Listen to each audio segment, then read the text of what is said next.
La clôture de la semaine de l'habitat s'est tenue le 7 octobre dernier à Ebolova à l'occasion de la célébration de la Journée mondiale de l'habitat. Une cérémonie grandiose présidée par Célestine Ketia-Cortez, ministre de l'Habitat et du Développement urbain, représentante personnelle du Premier ministre chef du gouvernement. La commune d'Ebolova deuxième, qui faisait partie des 10 finalistes, repart avec le trophée et la somme de 100 millions de francs CFA comme cagnotte du concours Ville Propre, plus un supplément de 2 millions de francs CFA offert par l'entreprise Isaac en partenaire du concours. C'est un sentiment de joie qui m'habite, joie pour mes populations forcément qui m'ont élu et qui participent à cet effort de rendre la ville belle et propre. C'est une semaine qui, selon le ministre de l'Habitat et du Développement urbain, a satisfait toutes les attentes en termes de mobilisation et variété d'activités, d'animation culturelle dans la diversité et surtout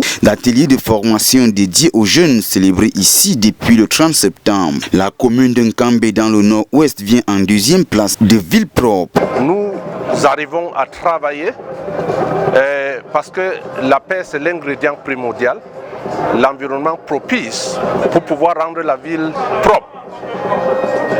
Deuxième message, c'est le fait que ce travail de rendre la ville propre doit intégrer tout le monde d'une manière inclusive, en commençant par les ménages journalièrement, en passant par les quartiers, les villages, pour que l'ensemble soit propre. Le maillot d'Arlé occupe la 3e position. Douala 3e prend la 4e position. Le plus important, c'est de satisfaire les populations. Et c'est pour cela que nous nous réjouissons de ce qu'on a réussi à hisser Douala 3e à ce niveau. Il reste donc maintenant pour les prochaines années à continuer à inculquer ce modèle de prise en charge.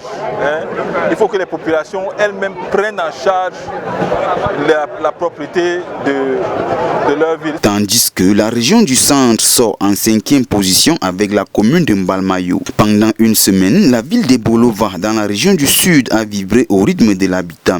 Des tables rondes, des conférences, débats sur des thématiques diverses avec emphase sur les jeunes, une foire et exposition au village de l'habitat. Une politique de développement impulsée par le président de la République, son Excellence Paul Biya, dans sa démarche de faire du Cameroun un pays émergent en 2035.